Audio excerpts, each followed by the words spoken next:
5 rows. So lots of Vauxhalls at the front, which is... all ready for tomorrow. Absolutely right. Away they go then. And it's not a great start from Jason Wood. We've got great to see Terry Roughton up there in the Citroen, but it's Ben Bateman versus Pip Hammond. Jason Wood's been hit, I'm afraid, from his bad start.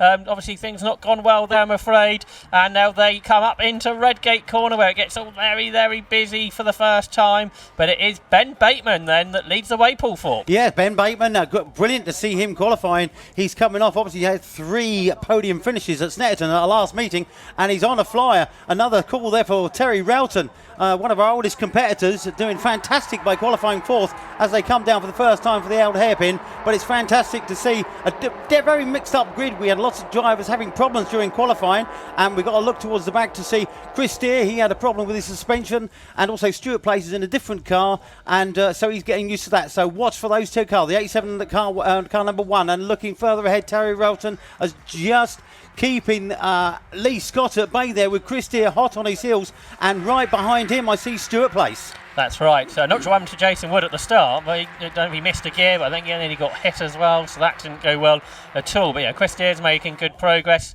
And Ben Bateman, if anything, going away in front. Paul, Neil Dudman joining in now. Neil Dudman and Andy Philpotts there coming up alongside, but that won't work. Pip Hammond's got the best line for it. Yeah, Jason Wood, he had to change his engine. A marvellous qualifying by him, but he ended up blowing up his engine, so he's had to change his engine, and I wonder if there's a little bit of a teething problem with the engine number 2.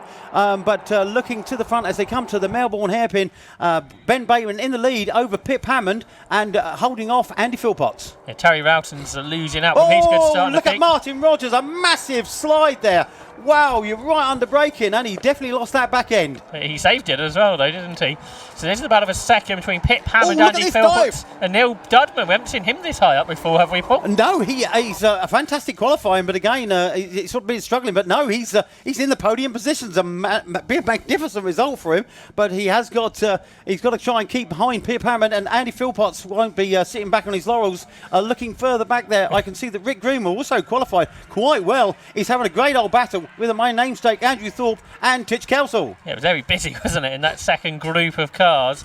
Neil Dudman's best result before now is a 7th, so he's running up in 3rd position, but it's Ben Bateman that leads by a whole second. Of course, it was here at Donington, wasn't it, where Ben Bateman took a victory? He did at his first meeting there. I think it was a three-header, I think. He didn't do very well in the first two rounds, not getting off the line on one of them, but he did win the final race of that meeting, and he's a very young man, come from mini stocks, and he's really come to the fore.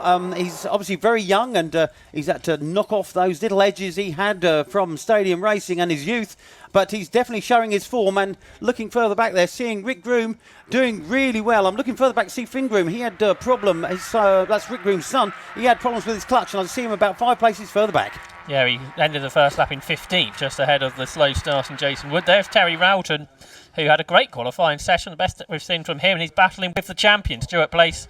We briefly referenced that Stuart Place in a different car, but Neil Dudman round the outside of Pip Hammond for 2nd place. Pits later on the brakes, much more experienced driver, Pip Hammond.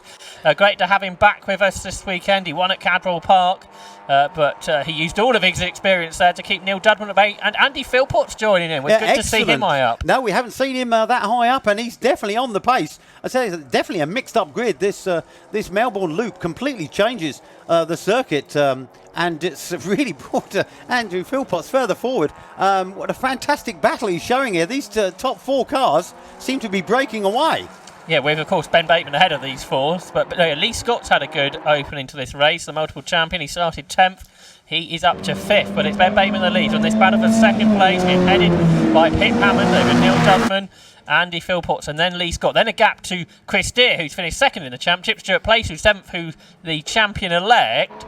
And James Hazelhurst, who I was just going to mention, battling for 3rd in the championship. This has gone all very wrong for James, and it looks like he's going to retire while his championship battler for 3rd, Ben Bateman, leads. So it looks like that 3rd spot in the championship going Ben Bateman's way, Paul. Yeah, I feel sorry for James. He's had a lot of trouble with handling. The car hasn't wanted to turn the corners. and I can only assume that he span out there. See the cars tripoding, those 205 and Neil Dubman there, definitely tripoding round a crane of curves. Very scary corner. We're doing well in excess of 100 miles an hour over there. It's very scary, but Lee Scott, he's a multiple champion. He won't be resting behind his mate Andy Philpotts too long. He'll be all over the back of him. But he's got by him. Yeah, I didn't see that. Lee Scott has actually got by Andy Philpotts. And behind them is Chris Deere versus Stuart Place. We're used to saying that for the lead, but it's for 6th position today. As Stuart Place pretends to be Jason Watkinson for the weekend. Yes, he's stolen his car, just for the weekend. He was talking about doing it through the middle of the season, but because of the championship battle, he sort of left it towards the end. But he's really interested. Like myself, I've driven 3 different marks in his championship. Oh, look, Neil Dubman is trying to get the better of Pip Hammond, but Pip Hammond, he's got the better line. He's not going to be put off by that. But Neil Dubman's got to keep his eye on his mirrors there, because Lee Scott is all over the back of him. Yeah, Lee Scott set the fastest lap on the last lap, which was half a second quicker than the pole position time. So Lee Scott going very quickly, but Andy Philpotts is joining back in as well. They're both late on the brakes on the inside into the hairpin. Lee Scott goes up the inside of Neil Dubman, but outbrakes himself. A mistake from Lee Scott there, Paul. How rare is that? And Andy Philpotts has got by because of that mistake. I mean, multiple champion making a very unusual mistake there. Yeah, 7 times a champion, I think, Lee Scott in this category. I'll stop counting after 5. He's a wonderful guy, multiple champion, but yes, he made a mistake. Oh, Neil Dudman's made a mistake, gone wide, and a little bit of door tapping there, I believe you call that, by Lee Scott, but I didn't think that there was anything they could do about that. Behind, Stuart Place has got past Chris Deere, so Chris Deere's got the person in front of him who he's had for most of the season. But in a different car. Absolutely right. So, actually, I'm surprised at that, because I thought Stuart was saying, I'm just out here to have a bit of fun, I'll just let Chris Deere go off, but obviously I'm wondering if Chris made a mistake there, but no, Stuart's well happy on his performance in this unusual car for him. Behind them is Terry Roughton. This is the best we've seen out of Terry in this car. Long time racer, but in this Citroen AX he's much higher up, I think it's fair to say here, Paul. I'm sure he'll be loving it. Yes, he's not gone down, but he's back into 8th place after his 4th qualifying. But like you say, he's been racing a long time, and we haven't seen a lot of him this season. But he's just showing he didn't know he'd qualified so well. He said, I thought I was going quite well. Well, lovely gentleman. But yes, he can find himself in 8th place, and there we see the battle there with Neil Dudman kicking himself for that little mistake. He's all over the back of Lee Scott, but Lee Scott is a multiple champion, so he will be watching his mirrors quite intently. Yeah, there's a little dent on Dudman's door. It's actually not as bad as I thought it might be, where he rejoined and Lee Scott sort of clattered into the side of him, but it's not actually the damage, I think, on those 2 cars, not as bad as I thought. Behind, Chris Deere's lost a position to Terry Roughton, and damage is that for Finn Groom in the background. The XR2's got smoke billowing out the side of it. Oh, it has. That is. I'm just checking. Yeah, that is Finley's, because his dad and him have the same colour, but that is Finley Groom. They were having problem with the clutch pedal, but that looks like a completely different. And what if the wheel bearings failed? Oh, now I'm wondering if there might have been a little tap on the arch, and I think the arch might be just rubbing on the tyre there. New driver in shot there. New driver, yeah. Huge welcome to Lucas Dryden. He's new to the championship. It's his first meeting. He's done a few track days in it, and they thought he'd join us for last season, so big welcome to Lucas. He's in an ex-Morgan machine. Oh, and Finn Groom. Oh, wait, it's definitely nearly went into the back of Martin Rogers there, but how they didn't touch, I don't know.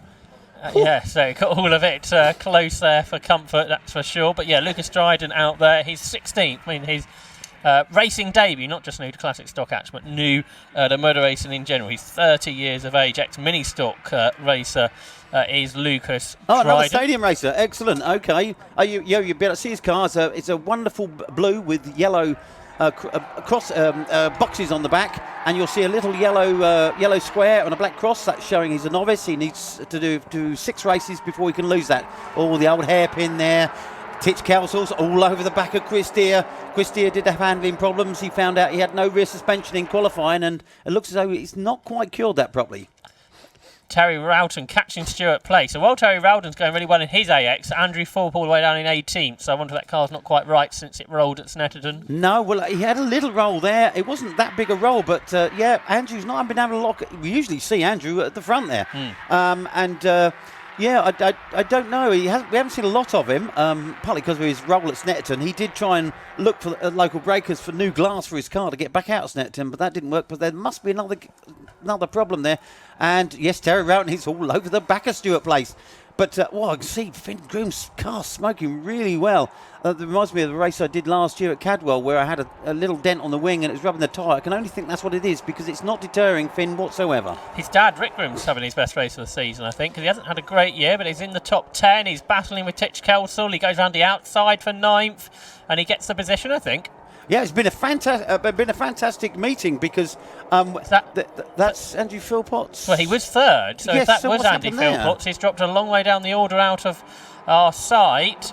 Meanwhile, Rick Groom now trying to pass Chris Deere, last year's champion. Oh, wow, and that Titchney went to the back of him there. Oh, that's good grief. And here they come to start finish straight there. We also see Stuart Place in the Jason Watkinson XR2 Iterra and right tower. Chris Deere trying desperately to catch up. Titch Kessel has now got on alongside Rick Groom. Now he's going to have a great line to go onto fast part of the corner, but then Rick Groom, he will try and get the cut back, but no, Rick Groom cuts his nose right off. So he's up to 8th now, is Rick Groom. It was Andy Philpotts that's back there, so he dropped to 12th, so he was in 3rd. So that's promoted Lee Scott and Neil Dudman up into 3rd and 4th spots. And on that last lap, Neil Dudman was the quickest of anybody. Behind them, Stuart Place in 5th position, just ahead of Terry Roughton. A gap back to Chris Deere, and there's about half the grid are involved in this battle, Paul. It's been fantastic. I mean, looking at the qualifying, a second in qualifying covered our top 10 with nearly every mark apart from the Metro covered. And it was fantastic. And that's on one of the longest tracks of the season as well. It is. I'd say I'm not a fan of the Melbourne Loop, because it does. Oh, look at that battle. It's still between. I saw he got distracted there by the battle between Titch Kessel and Rick Groom. As it went side by side through McLean's, my favourite corner, that one. I do like it. But yeah, it's been incredible to see the grid mixed up on this race. I've been so excited to watch it, and it's definitely showing that we all sort of look side by side there with Stuart Place and Terry Roughton. But Terry Roughton held his ground. Now Chris Deere has come alongside him, the three abreast as they go down the stadium straight. But no, Chris Deere has got the better of both of them. And now Titch Kessel was beating both of them as well. And Rick Groom's coming in, Finn Groom's coming in. It's all happening. Yeah, I think Stuart Place is now got a problem as he is slow through the corner. I wondered if he was braking early just to get out of it, but now perhaps a bigger problem then for the champion Stuart Place. Is that car on leaning to one side? There's a big contact here between Andy Philpotts and Rick Groom, I'm afraid. Has Finn Groom possibly been involved in that as well? He's slow. It's all gone off again at the hairpin. This car's going everywhere, Josh. We've got 2 laps to go in this race. Look at Terry Roughton massively late on the brake, so he's trying to gain position. We've got Darren Bassingthwaite in this battle, the Grooms, but Rick Groom now with damage, so we need to work out the order. So after 6 laps, it's Ben Bateman the lead, Pip Hammond is 2nd, Lee Scott's 3rd, Neil Dudman is 4th, Titch Kelsall got up to 5th, so he passed everybody on that lap. Chris Deere is 6th, 7th is Andy Philpotts, 8th for Terry Roughton, 9th is Darren Bassingthwaite, and Rick Groom 10th. Excellent. See, Darren Bassingthwaite, he's been having a good latter part of the season. Didn't do that well in qualifying, but he's definitely showing that he can mix it with everyone. That was an exciting match. I don't think it's all over yet. I think Stuart Place might be for the pits. He's dropped right down the order, so he may have broken Jason Watkinson's car. I wonder if it was a puncher. It did look a bit down on one side there. I wonder if he caught a puncher in that little bit of contact, but here we go to there's Rick Groom again. He's now, where is he? Finds himself in 10th place after that, a little bit of excitement down at the hairpin. But here we go to the front runners. Ben Bateman holding his own with 2 car lengths over the experienced Pip Hammond, and then the experienced Lee Scott in 3rd place. Neil Dudman desperately trying to get back on terms, but it looks like we'll be coming up after this lap. I think it will be the last lap. So I think Pip Hammond and Lee Scott combined have got something like 10 championships between them, where Ben Bateman in front's only won 1 race in this category before, so there's some very different experiences. The battle behind is still as hotly contested as it was before. Andy Philpotts trying to gain positions after perhaps a mistake earlier. He's just got himself ahead of Terry Roughton. And then Darren Bassingthwaite behind, and probably it's one of Darren's best runs, Paul. It is, yes. He's doing absolutely, as I say, he's had a great last half of the season. He had a bit of rubbing going on one of the tyres during qualifying, but it looks like he's cured that. He's done really fantastically well to keep up with these guys. Oh, he nearly... There's the commentator's curse for you. I'm sorry, Joanne, that's his wife. I bigged him up and then he threw it away. I'm sorry about that. At least he hadn't damaged the car. No, that's true. But the lead is right together. So Pip Hammond's all of a sudden caught Ben Bateman. So going on to the last lap of the race, we have a battle on for the lead, really, for the first time in this race. And Pip Hammond looks to the inside of Ben, but Ben's very late onto the brakes. Going to get the car turned through the corner, Paul? Well, yes, he'll get that through. I think he was trying to look for to see who could sort of outmanoeuvre each other on the cutback there. But no, look, And a tiny little puff of smoke there I saw from the Ben Bateman machine. I wasn't quite sure if that was a rubbing or not, but he's managed to get back 2 car lengths after that. So I'm wondering if Pip Hammond just oh, look at that lovely demonstration of 4-wheel drift. Yeah, so Pip Hammond then chasing after Ben Bateman as they go through the old hairpin and now start to climb the hill. Are we going to see a last gasp effort here from Pip Hammond to grab the win? Well, I guess Ben Bateman's going to be pretty keen to hold on to it, Paul. He's going to be very keen. I think this will be, I don't think he's, other than that first outing, I don't think he's won. No. So this will be a fantastic result for this young man. Like I say, he's been he's a young man, so he's had youth and inexperience. And now he's sort of chiselled that, and now he's able to finish races. And if he can just stay in front of Pip, this will be a fantastic result for him. Oh dear, looks like Pete Osgoby. I don't know if he's just conked out there. But no, I thought Pip Hammond might try to get on the back of Ben here, but I think Ben has got the better of Pip. And that is something I never thought I'd hear myself say. So if Pip was a little bit quicker through the S's, but certainly up at the top end of the circuit through Coppice, Ben Bateman certainly quicker. So they come down towards the Melbourne hairpin. There's 2 corners to go. Pip Hammond, yeah, it's much better, I think, through this end of the lap. Much better on the brakes there. That's so difficult. You're going downhill. Gravity's working against you, and it's difficult braking right. And I think Ben may have been a little overcautious. Now he's going to be incredibly defensive towards this last hairpin. Oh, yes, he did a little bit of a jiggle there. He run wide. Oh, is he run wide? Pip nearly went for it, but could see the door was going to close. And is it going to be a little drag race here to the finish? But I think Ben has done it. Oh, what a fantastic result for a young man. Ben Bateman first, Pip Hammond third, and Lee Scott third, and Neil Dubman is fourth. What a fantastic result. Titch Kessel getting fifth.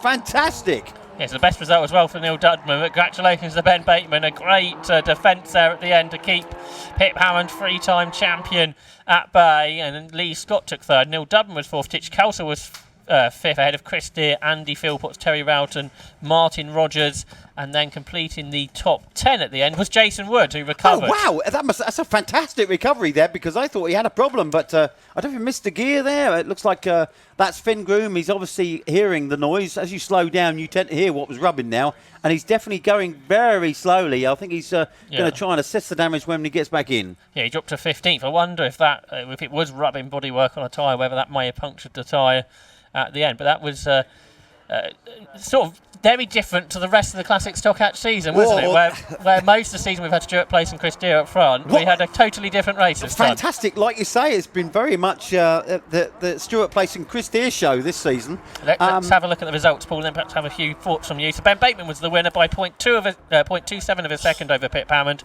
Lee Scott was third, ahead of Neil Dudman, Titch Kelsall, Chris Deere, Andy Philpotts, Terry Rowton, Martin Rogers and Jason Wood completed the top 10. Darren Bassingthwaite, after that mistake, dropped to 11th. Rick Groom had some issues as well. Lucas Dryden got 13th on his debut, ahead of Graham Rees. And then Finn Groom with trouble, and in fourth as well, his car not running right. Terry Deere and Hannah Newton, the last of the finishers. And the champion, Stuart Place, with potentially a puncture, that's one to figure out later, a non-finisher. But yeah, a few thoughts from you, Paul. Well, what a fantastic race that was. I knew it could be exciting when I saw the qualifying this morning, seeing that the top 12 were literally within a second of each other. What a fantastic that race was, and seeing these young men like Ben Bateman, he's won this race, a fantastic boost for him. And our new guy, Lucas Dryden, I must mention him, it's his first ever race on the circuits here, and he gets himself in 13th. What a fantastic result. Now I'm going to go and see what was going on with Jason Wood's car, because he didn't get off that line at all. But it just goes to show what we can do here in Classic Stock Hatch. You've got all these different cars literally driving bumper to bumper and door to door. It's a fantastic show. And it's been great to watch them in the pits getting all these cars ready, like Jason Wood, car 41, we see just coming to the shot there and turning around the Melbourne Loop. He had to change his engine, but we had loads of people around helping him, and that's what the Classic Stock Hatch is about. That was a fantastic race, and I look forward to race tomorrow, and it looks like the race tomorrow might be a little damp. And how do you think that might change things? That's going to change things completely, because experience will show tomorrow. So we'll see how Ben has qualified for pole again tomorrow, so it'll be interesting to see how he does in the wet. But that was a fantastic result for that young man. And all the Vauxhall enthusiasts will be cheering them on, I'm sure. Exactly. It's like it was planned, isn't it? So I think in a few moments' time we're going to head downstairs to Andy McEwen. So Andy will be with our top three, including the race winner, Ben Bateman. Well, that was classic stock hatch racing at its absolute best. What a brilliant defensive drive by Ben Bateman, who comes out on top at the end of an incredible 15 minutes of racing. Ben's just getting out of his car now, victorious at the end of that one. But my word, Ben, you had to get your elbows out there to hang on, didn't you? Absolutely, at the most tiring part of the race as well. I mean, there can be nothing worse, really, than seeing someone like Pip arriving in your mirrors, because you know he knows all of the tricks of the trade. He's won so many races in this championship before, so to fend him off, he must be so proud. Yeah, I mean, it's just amazing. The car's going really good, and yeah, like you say, it was tiring. Getting used to the car now, do you feel like you're starting to get the maximum out of it, or is there even more to come? I think we're about there, personally. Back to the engine builders at the end of the season, cook some up for next year. And you're back for a full season next season, do you think? Absolutely, yeah. Well, more wins then surely on the card, perhaps even more this weekend. You've got another race still to go, and well, you've done it once now. There's no reason not to do it again, right? Right, we'll see how the 25 kilo weight penalty goes. Good point, yeah, absolutely. Well, we wish you the very best of luck. Congratulations, Ben, on the victory. Shall we put the reversing lights on and try and make our way around to our second place finisher? Most of the time when I speak to Pip Hammond, it's because he's won a race, but Pip having to settle for second on this occasion, not for the want of trying, though. Well, rub it in, why don't you? No, to be fair, like, I'm carrying some ballast in the car, but Ben's got plenty as well, so the pace was legit. I knew he was going to be quicker in the first half of the lap, and I could gain a bit on him towards the end. I was trying to save a little bit of tyre, but I used a lot of the car up trying to fight Neil Dudman off early doors, and I could have done with another lap or two, but I suspect I could have been following him all day at the same time. So well done to Ben, and Lee's come a long way to get third as well, and I can't be unhappy with second because I haven't done a great deal to deserve it, to be honest. I haven't really done a lot to the car. I've not spent any money on it or anything really. So yeah, pleased in general, and we'll have another crack at it tomorrow. Always far too humble. You look really good on the brakes through that final sector. Is that something where you did feel like you had a bit of an edge, maybe?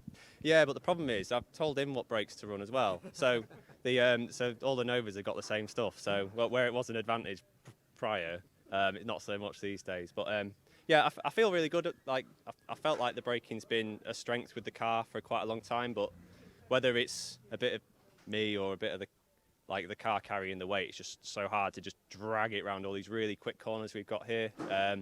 But generally going forwards and stopping in a straight line, it'll do that really well. So trying to find a compromise between the two and make it a bit quicker over the whole lap for the second one. Best of luck with that. Congratulations, Pip, on the podium finish. And we'll wander around this way, shall we, and speak to Lee Scott then, who came home in third. I thought Lee was running away from me then for a second. We want to talk to you, Lee, because you're on the podium again. Tough battle that. I mean, it always is in classic stock hatch, but again, you were really right in the thick of it there. Yeah, I think poor qualifying from me today, so I was a bit unimpressed with my performance in qualifying. But to get back up onto the podium, I'm really chuffed with that. So I'm thrilled that I got up this far. You say poor performance in qualifying, but I mean the margins are so narrow. It was such an exceptionally tight qualifying session. You don't have to be far off to find yourself a long way down the order now. Clearly not. I guess not. Yeah. So well, but regardless, 10th place. It's not good enough to be up the front. So well, except today. Well, you made it exciting for us at least, coming charging through. What are your thoughts now for tomorrow's second race? Where are you going to be starting that one, and does that maybe help you a bit? Yeah, so I think tomorrow I'm starting 7th, which is about 3 places up. And if I were 3 places up today, right, I'd be taking a cup home. So who knows?